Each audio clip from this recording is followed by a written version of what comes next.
And we are talking about retirement with Joe Bert this morning, and this is something that's on a lot of people's minds with the economy the way it's been. A lot of people being forced into retirement now. Being forced into retirement, and the baby boomers, you know, we're all starting to retire, and the big masses of people going into the system. You have to be very careful in the way that you do it because there are some common mistakes that people make, right? Common mistakes. We see it all the time as financial planners, and there are a few things that people need to consider when they start down that long path that we call retirement. All right, let's look at some of them and get some tips from you. Failing to coordinate is a big one. Well, if you're married, you need to coordinate it with your spouse. You may have one idea about what you want to do in retirement, and your spouse may have a totally different idea. Maybe he or she wants to move to the beach, move to the mountains, do something different, and your idea may be sitting at home playing golf all day.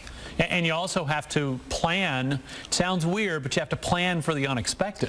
Well, yeah, I mean, kids could come knocking at the door. This is happening more and more. Kids coming back home, can't find the jobs, or taking care of an elderly parent. That's a big strain on your finances if you haven't thought about it. So do you build into your retirement plans? Well, what you don't want to do is spend everything that you've got coming in, because invariably there's something's going to happen, and that's where planning comes in.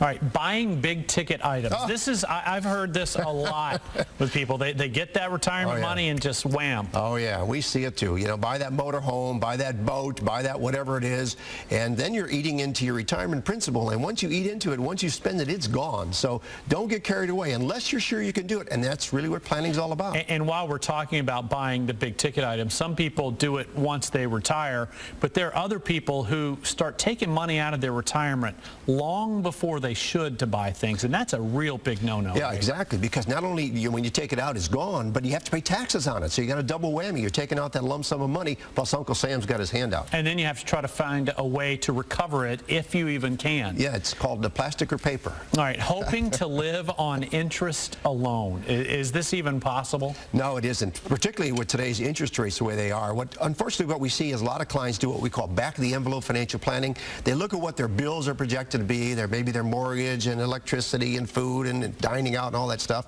and they add up what income they might have from Social Security, maybe pension, and dividends and interest. And unfortunately, if they're just at a break-even point, 5 to 10 years down the road, Tom, the wheels are going to come off. All right, he's Joe Bert, the Oracle of Orlando. Thanks. All right, Tom.